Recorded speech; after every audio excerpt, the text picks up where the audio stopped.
दोपहर बाद की नमस्ते। सभी छात्रों का यूट्यूब चैनल पर आपका हार्दिक स्वागत है। प्रिय छात्रों, आज 12वीं कक्षा का हिंदी का अर्धवार्षिक परीक्षा हुई। तो आज हम आपके लिए जो पेपर ले गए हैं वो है हिंदी का, जिसका समय 90 मिनट, कुल अंक 40 हैं। और इस पत्र में सामान्य निर्देश आपको पता है पहले वाले जैसे पेपरों की तरह ही हैं। प्रश्न के अंक के अनुसार प्रश्न लिखने आपने, तो हम ज़्यादा समय खराब ना करते चलते हैं पहले प्रश्न पर। प्रश्न नंबर 1 है, पद्य खंड पर आधारित निम्नलिखित विकल्पीय प्रश्नों को उत्तर देने हैं आपने। और ये 4 ऑप्शन है, 4 प्रश्न हैं छोटे छोटे, 4 नंबर के हैं रहेंगे, एक नंबर का एक है। तो पहला है जो आपका पहले प्रश्न का पहला भाग है, दिन जल्दी जल्दी ढलता है गीत में किसके बच्चे नींद से झांक रहे होंगे। ये प्रश्न दिया है कवि, चिड़िया, पंथी, मैना। तो इसका सही उत्तर है आपका वो है चिड़िया। तो आप चिड़िया को टिक मार्क करेंगे। दूसरा प्रश्न आपका, बेसुध दौड़ते बच्चे दिशाओं को किस तरह बजाते हैं। पहला है बांसुरी, मृदंग, ढोलक, मृदंग और वीणा। मृदंग की तरह है। तो ये 2 प्रश्न आपके होते हैं। इसके बाद हम अगले प्रश्न पर चलते हैं। आपका अगला प्रश्न है, कैमरे में बंद अपाहिज कविता में पर्दे पर किसकी कीमत बताई गई है। कैमरामैन की, वक्त की, अपाहिज की, कवि की। तो इसमें वक्त की बताई गई है, तो हम वक्त को टिक मार्क करेंगे। ये हमारा सही उत्तर है। और उसके बाद अगला प्रश्न आपका, लाल केसर से धुली सील किसे कहा गया है। सिंदूर को, चंद्रमा को, आकाश को, सूर्य को। तो यहाँ कवि ने आकाश को कहा, तो आकाश को हम करेंगे। इसके बाद आपका जो नेक्स्ट क्वेश्चन है वो है आपका गद्य भाग में से। गद्य खंड पर आधारित भी हमने बहुविकल्पीय प्रश्नों के उत्तर देने हैं। पहला प्रश्न में आपका, भगतीन का विवाह किस गांव में हुआ था। जोशी, हडिया, श्यामपुर और रामपुर में। तो उसका विवाह कौन से गांव में हुआ था। हंडिया गांव में हुआ था। तो हंडिया हमारा ऑप्शन सही है। इसका उत्तर हम टिक मार्क करेंगे। इसके बाद अगला प्रश्न चलते हैं। इसी का प्रश्न नंबर 2 का दूसरा भाग है, लेखक ने चूर्ण वाले को अति किंचित कर कहा है। इसका अर्थ क्या है। इसका अर्थ व्यापारी है, भिखारी है, अर्थहीन है, मुनाफाखोर है। अर्थहीन का है, अर्थहीन के लिए प्रयोग हुआ है। तो हमारा ऑप्शन रहेगा ग। एक मिनट, हमारा गया ऑप्शन रहेगा। इसके बाद, काले मेघा पानी दे पाठ किसके दमन पर सुंदरन चित्रण किया गया है। आस्था और अनास्था, विज्ञान, मनोवृत्ति, विश्वास और विज्ञान, पाप और पुण्य।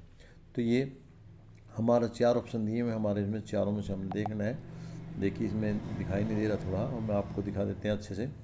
4 ऑप्शन आपको दिखाई देंगे होंगे, आस्था, अनास्था, विज्ञान, मनोवृत्ति, विश्वास और विज्ञान। ये मेरी विश्वास और विज्ञान इसका सही उत्तर है। तो आप इसको टिक मार्क करेंगे और अगले प्रश्न पर चलेंगे। शेर के बच्चे के नाम से प्रसिद्ध पहलवान का क्या नाम था।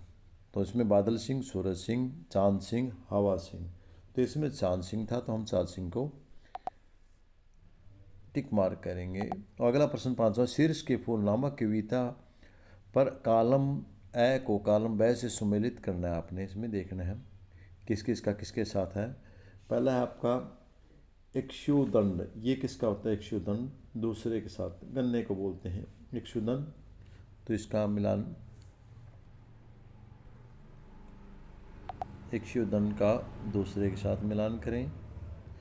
और अगला आपका है, दूसरा है कर्ण की कार। ये कनेर होता है, कर्ण की कार, कनेर दूसरा, तीसरे के साथ मिलान करेंगे। और एक बच गया हमारा, आर्ग वन बच गया। ये हमारा बच गया पहले के साथ, अमलतास आर्ग तास। तो ये इसके साथ करेंगे। तो हमारा उत्तर देखो कौन सा बनता है। ये ख बनेगा हमारा उत्तर, ख। ठीक है। इसके बाद हम अगले व्याकरण और पर आधारित निम्नलिखित बहुविकल्पीय प्रश्नों को उत्तर देने हैं आपने। आशीर्वाद शब्द में अविसर्ग संधि कौन सा है। तो इसमें आपने देखना है विसर्ग संधि है इसमें। तो विसर्ग संधि क्या है, आशीर्वाद, आशीर्वाद। तो पहला ही आपका ठीक है, बाकी सारे गलत हैं। तो पहले को आप टिक मार्क करेंगे। इसके बाद हम चलते हैं, निम्नलिखित में से सही कथन बताना है। स्वर संधि के 5 भेद होते हैं। सही, निम्नलिखित में सही कथन का चयन करना। नमस्ते क्या संधि से नम जमस्ते, ये गलत है। संधि 2 शब्दों के आसपास आने के मेल होती है, ये भी गलत है। उपरोक्त कथन सही है। इनमें सबसे सही है स्वर संधि के 5 भेद होते हैं, 5 ही भेद होते हैं, तो हम पहले को ही ठीक मानेंगे, पह का अंडरलाइन करेंगे। इसके बाद आपका अगला प्रश्न है, निम्नलिखित को फिर सम्मेलन करना आया आपका। तो इसमें देखिए पहला हमारा यथाशक्ति है, ये कौन सी संधि है? यथाशक्ति में संधि अवयवी भाव है, तो पहले को हम मिलान करेंगे चौथे के साथ, पहला अवयवी भाव। दूसरे में कौन सी संधि है? कवि श्रेष्ठ तत्पुरुष समास है, तो दूसरा इसमें आएगा। और नीलांबर में नीत अंबर, तीसरे में द्विगु संधि है, क्योंकि इसमें वह है संख्यावाचक है, इस दिवंग नीलांबर, ये तो गलत है, नीलांबर ठीक है, चौराहा द्विगु संधि होनी चाहिए, चौथे में दूसरा।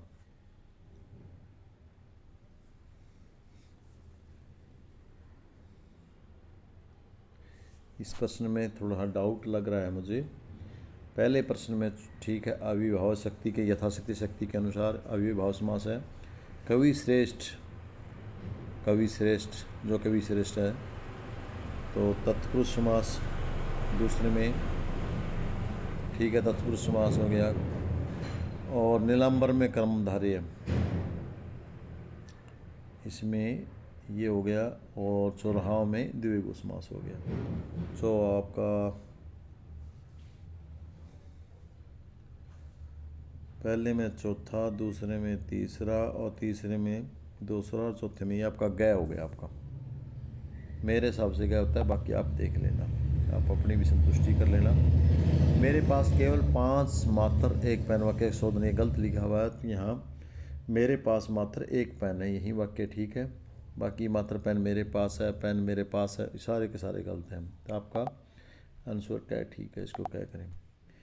आ ई ए स्वर संधि किस भेद को व्यक्त करता है? ये गुण संधि को भेद कर प्रकटता है। तो यहाँ पर वृद्धि संधि दी है, जन संधि, दीर्घ संधि दी है। नंबर 3 पे हमारा उत्तर दिया हुआ है, 3 को टिक मार्क करेंगे। प्रश्न नंबर 4 है, अभिव्यक्ति और माध्यम आधारित निम्न बहुविपरीय प्रश्नों के उत्तर देने हैं। नंबर 1, भुगतान के लिए अलग अलग समाचार पत्रों को लिखने वाले पत्रकार को क्या कहते हैं? इसको अल्पकालिक कहते हैं या अंशकालिक, फ्रीलांसर संपादक, फ्रीलांसर को बोलते हैं इसको, तो फ्रीलांसर को हम टिक मार के हमारा उत्तर गया होगा। इसके बाद अगला आपका प्रश्न, आपका अगला उत्तर प्रश्न है आपका तीसरा है, दूसरा हिंदी का पहला साप्ताहिक पत्र कौन सा था? तो साप्ताहिक पत्र था उदित मानदंड था। तो इसमें ये उदित मानदंड अपना दूसरे नंबर पर है, केसरी नहीं है, उदित मानदंड। आप किसको टिक मार्क करेंगे?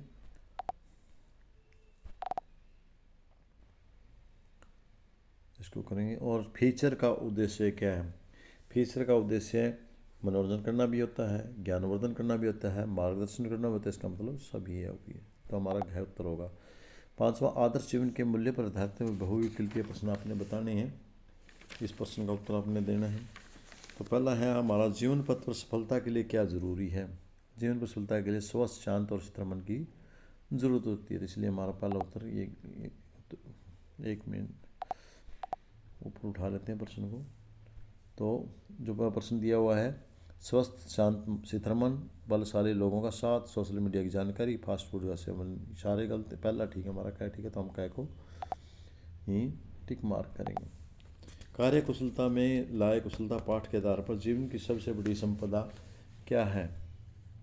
अगला प्रश्न आपका, एकाग्रता, खेती बाड़ी, धन दौलत, व्यापार, इसमें एकाग्रता है, तो हमारा क्या उत्तर सही है, और इसको हम टिक मार्क करेंगे।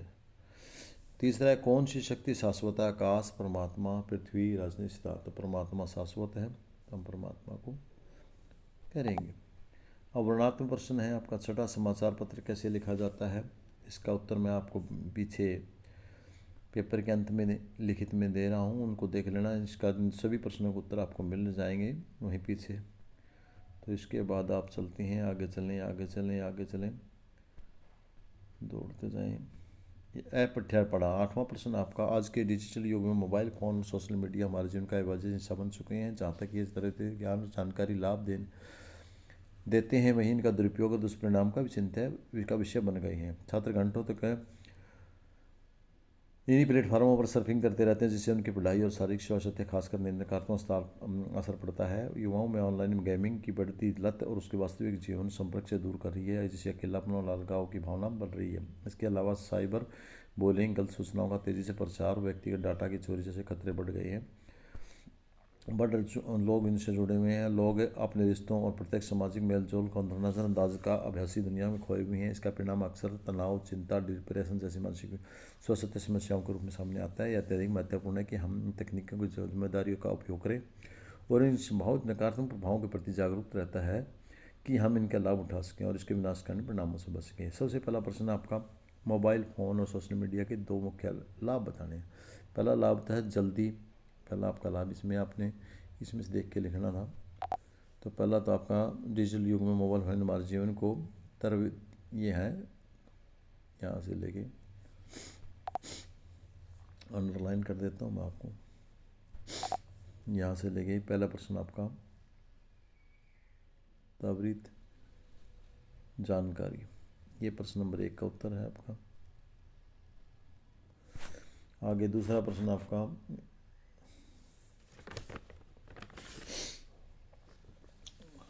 विद्यार्थियों का मोबाइल और सोशल मीडिया का अत्यधिक उपयोग।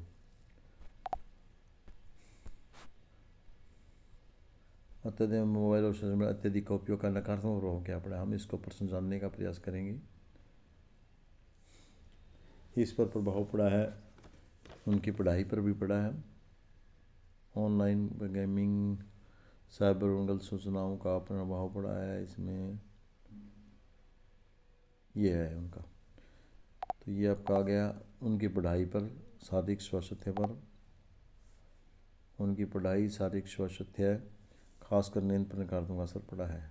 ये प्रश्न, ये 2 नंबर प्रश्न है, ये 2 का उत्तर है। प्रश्न नंबर 3 आपका क्या है वो देख लेते हैं। प्रश्न नंबर 3 आपका है, गद्यांश में मोबाइल और सोशल मीडिया जुड़े किन 3 खतरों का नाम बताइए। तो खतरे इसमें आए थे, गंभीर खतरे जुड़े हुए हैं 3 खतरे, साइबर बुलिंग, गलत सूचनाएं और व्यक्तिगत डेटा चोरी, ये 3 खतरे हैं। ये प्रश्न नंबर 3 का उत्तर है। प्रश्न नंबर 4 क्या आपका वो देख लेते हैं। प्रश्न नंबर 4, वर्चुअल दुनिया में अत्यधिक फ़ोन में ले रहने से कौन सी स्वास्थ्य की बीमारियां उत्पन्न हो रही हैं। तो हम इस प्रश्न का उत्तर देखेंगे। पहले में यह आ गया हमारा, उपयोग सामने आता है विनाशकारी एरिया, तनाव, चिंता, डिप्रेशन जैसी मानसिक समस्याएं सामने उभर कर आई हैं। ये हमारा प्रश्न नंबर 4 का उत्तर है। तो मेरे ख्याल में सभी बच्चे प्रश्न छांट लेंगे, उत्तर आसान था, इतना कोई कठिन नहीं था।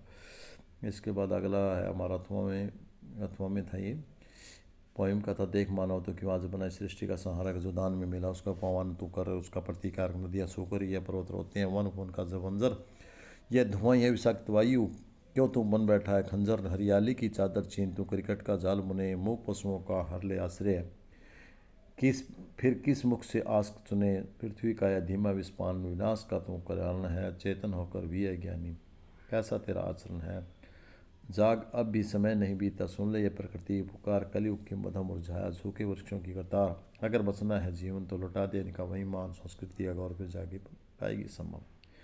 कवि मानव को सृष्टि का सारक क्यों कहा गया, क्यों कहा है, क्यों इसलिए कहा सारक, मनुष्य जो विनाश कर रहा है आज, उसका विनाश ही विकास ही विनाश है।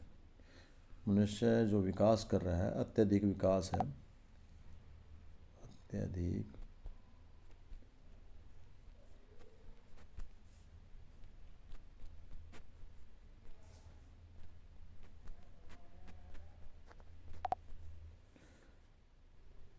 अत्यधिक विनाश ही विकास है।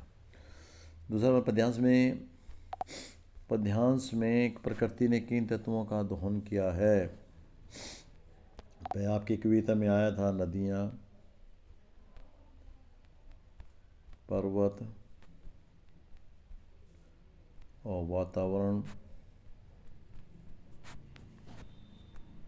पशु, जंगल, वन, बाग, बगीचा, इन सब का दोहन किया। आप काफ़ी सारे लिख सकते हैं अपने दिमाग से भी और आपकी किताब में दिया है ये।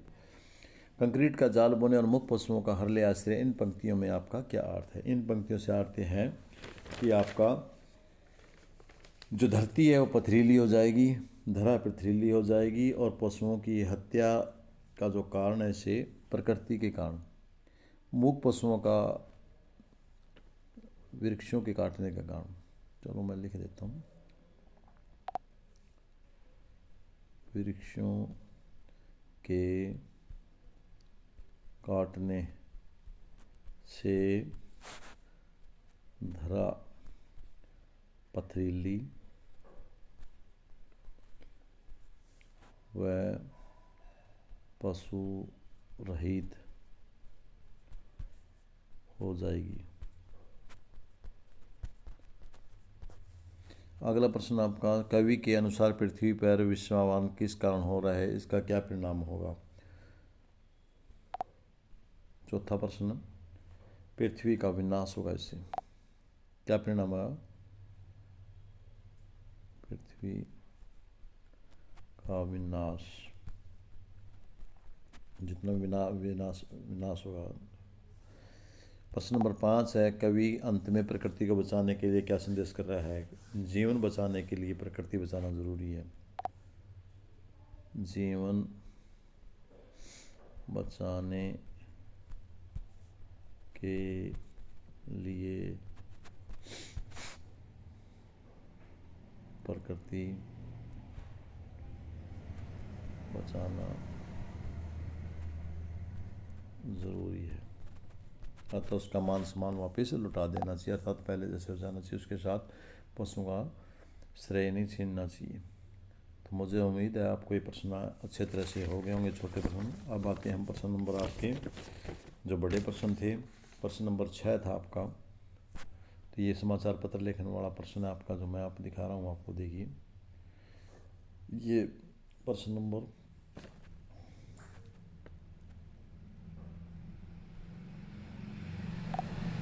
क्वेश्चन नंबर 6 का उत्तर है ये।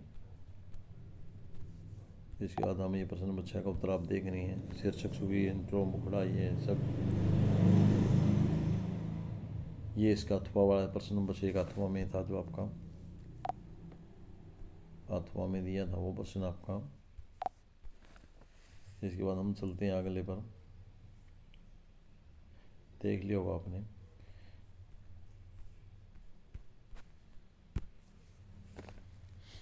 इसी पर ये बाकी प्रश्न